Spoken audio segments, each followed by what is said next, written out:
looking through some guitar memes, trying to learn about guitar and music making in general. This is a very fun way to learn if you're a beginner, so let's go. Can I borrow a pick? The pick I lost in my acoustic 6 years ago. Yeah, picks do fall in sound holes. That's a tragedy normally, but there's an easy way to get it out. For scientific purposes, I will drop my pick in the sound hole. Right there, you see the sound hole? This is an acoustic guitar. This is a guitar pick, and I'm dropping it inside.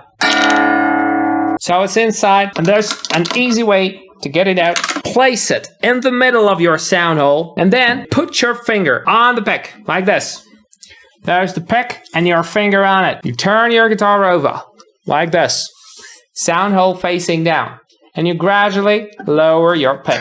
And then there it is. There's the pick. You don't need to shake your guitar till it fills out. If you can't reach it with a finger when you have a dreadnought guitar or something, this one's very thin. If your guitar is like 3 times thicker, your finger will not likely reach the pick. You can use a pen or a pencil with a rubber end, stick it in, turn it over, remove the pencil, and it'll fall out nicely. The more you know. By the way, I'm Vadusha, and I'm the greatest expert on guitars and music making in the entire world, and maybe even on YouTube. Jokes aside, I'm Vadusha, and this is my channel where I'm trying to make the world better by making it have more songs. Preferably mine and yours. Just got a new capo, and I don't really get what the joke is. Probably because they're fingering all the strings there? No, let me know in the comments if you get the joke. What a capo does, in case you don't know. A capo is basically a bar across all of your strings. If it's an E standard tuning, it goes E, A, D, G, B, E. What a capo does, it ups your tuning. So basically the same kind of set of notes, but 1, 2, 3, 4, 5 frets higher. You can do it without your finger using a capo. That's what a capo is for. Just place it here and you can play the very same chord shapes you know and love. Maybe use some tuning, but those open chords you know and love, you can transpose your song using a capo. If you have a song in E minor or something like that, you can easily transpose it to A minor, placing the capo on the 5th fret.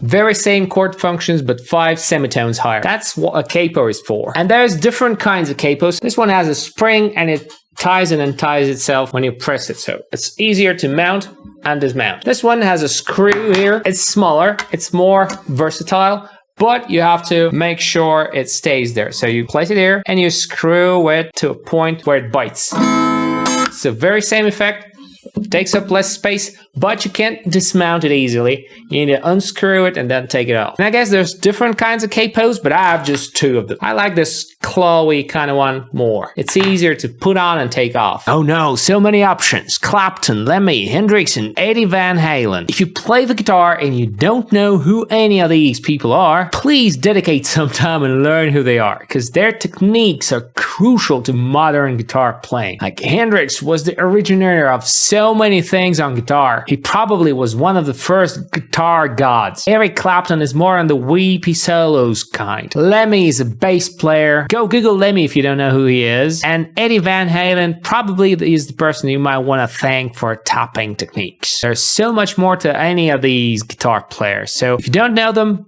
go ahead and study them. Watch some videos of them playing. They're genius, I promise. There goes your motivation to practice scales, completely obliterated by your not knowing what scales are. Basically, scales are set of notes. Take a guitar and C. Not sure if it's tuned, but who cares? If you take a guitar and say, there's a C major, there's a C major scale associated with that. That's 7 notes that repeat. 1, 2, 3, 4, 5, 6, 7, and then back to 1. That's a C major scale. You can play a C minor scale by lowering its 3rd and 6th. That's a C minor scale. Basically, scales are sets of notes, and you learn them and then you practice them, but you can't practice them before you learn them. Do take some time to learn the scales. It'll pay off for sure. Knowing scales is one of the most crucial skills you can have when playing an instrument. I'm not sure about vocals. Please let me know in the comments if a vocal scales learning are a thing. No capo? No problem. Actually, it does work like this. You can take anything and turn it into a capo. Take the guitar, take any kind of string or shoelace or anything you have like this, and find an object you can tie with it. Jesus, like a TV remote or something. There you have a capo.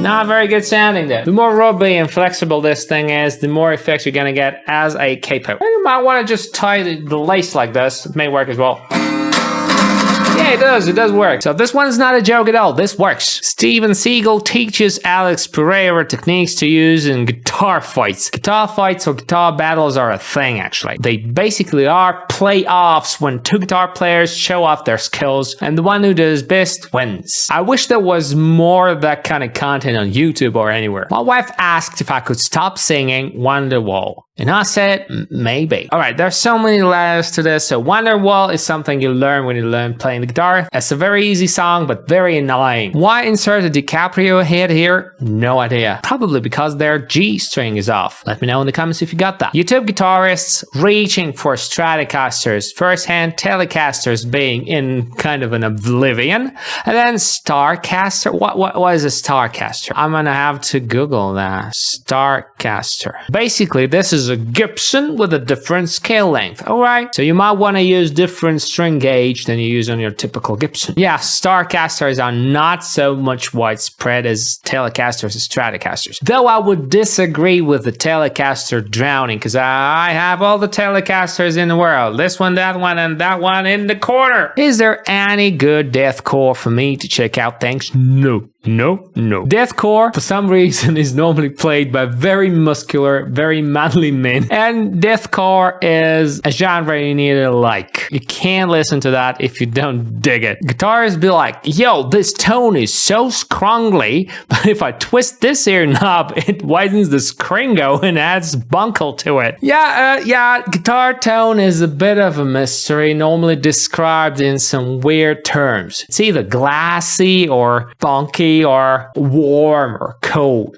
in these kind of terms. It never is described in sonic terms. And there's normally two knobs on a guitar. One is tone and the other is volume. And maybe there's a blend knob or something. There's no real secret to guitar sound. You just fool around till you find what fits you best. But yeah, this is the way guitarist describes it. I guess if you're a guitarist, this sounds to you the same as whatever you describe your sound in sounds to a non-guitar player. Which guitar is the greatest? This is not a question one should be pondering, because the greatest guitar is of course a Tele. Strat probably is the most classical guitar if we're talking electric guitars. It's the most widespread, it's the cheapest of them all. Tele is a bit different, it's less universal than a Strat, but still there's a lot of Teles out there. SGs are probably the least popular among all of these. This is the kind of guitar Angus Young plays, the one with two horns. It's like a Tele of Gibsons. And a Gibson Les Paul is a classic Gibson, the one with one cut. You've seen it a million times. Are you winning, son?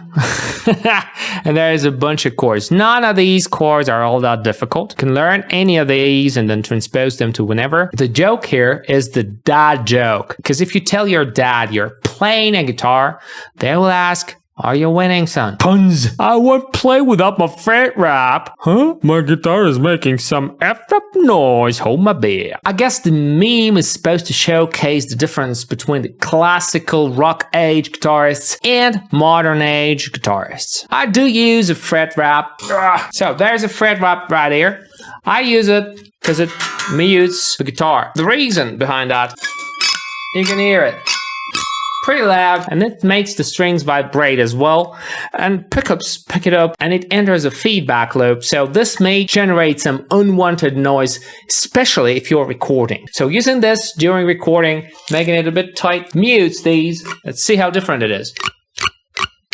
There's no sustain to that sound. It's great when you play legato passages. You can even do it like this and then play some tapping licks without bothering if this produces some noise if you have strings open and they buzz. So yeah, fret wrap is a very nice tool to have, really cheap and saves you a lot of pain in the back. But the guitar players back in the day used to make all sorts of different noises, so for rocking purposes, probably you might want to take it off. If you're shredding your guitar, if you're delivering a show, this may make your guitar playing a little bit too clean. Making weird noises is a part of rock performance. It's always up to you if you use this or not. I normally use it during recording sessions.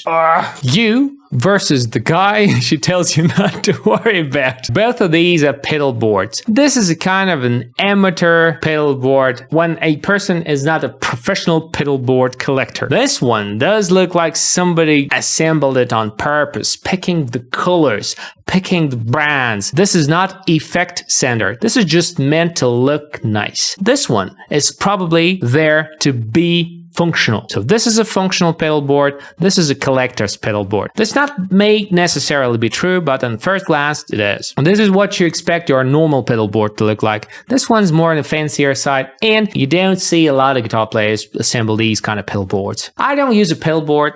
I use this one. It's much easier than a pedal board to use. There's not too many buttons. It's not as versatile in terms of pressing those buttons, but it's versatile enough for me to play. It produces the sounds I want, and you don't have to tune it all the time. You don't have to use a guitar amp even. You can just plug in the line input and go ahead jamming. So I'm not a huge pedal board fan. This is a certain kind of an art. You have to like the process of assembling it and collecting the pedals. I don't. Finally got some Lock King tuners. And Lock King tuners are not what you see here. That's a joke, absolutely. This guitar doesn't have Lock King tuners, and you can see you have to leave a couple of winds there so that the string clenches to the pig, and when it does, it stays there. With the Lock King tuner, you just thread the string through the hole, you lock it, you cut it, and the lock keeps it in, so you don't have to have these hanging. This is supposed to keep the guitar in tune better, and it simplifies the overall restringing process. This guitar here has locking tuners. This one here has a weird tuner system when the tuners are down here because it's headless. This one has very classical Fender style tuners. I don't really have a preference there. Maybe I prefer the classical ones because you can break locking tuners if you lock them too much. But with classical tuners, you can't do that. Probably I'd root for classical tuners. Oh, they broke their pick. This one's a very thin pick. Mine is 3 millimeters. Can you see it? Yeah, 3. So that's a 3. That's very thick. That's what I like. I like playing thick picks. I don't like those thin ones. Those probably are good for strumming when they're thin, but for more aggressive playing, for chugging, a thicker pick is better. But I know different players have different preferences in terms of what picks they use. I have never seen a pick break like this. They normally file off, so the tip gets rounder and rounder with time. It grinds off the string. But this kind of damage, never seen. Well, I guess they just broke it manually, physically, for the meme's sake. Woo! Pinch harmonic! This one's fun. Pinch harmonics are not all that hard to do, and sometimes they do happen by accident. What a natural harmonic is when you lightly touch your string with your finger, so the open string sounds like this. A natural harmonic sounds like this. Then an artificial harmonic would be when you press a fret and you find a place where it makes a harmonic, like this. Pinch harmonic is when you do the same thing, the same motion, but you do it with your thumb. You touch the string with your thumb. So this one's without the harmonic. This one's with the harmonic. It takes a couple of tries to get there. Once you get used to it, you feel it naturally, and you need some more distortion for it to squeal. And yes, sometimes they do happen by accident. Thank you for watching the video till the very end and not skipping any bit of it. It lets YouTube know the video is interesting, and YouTube starts promoting the video. And most importantly, it makes me happy. If you liked the video, please subscribe to the channel, and please like the video if you have a heart. I hope y'all learned something from this video, especially if you're a beginner, because you're awesome.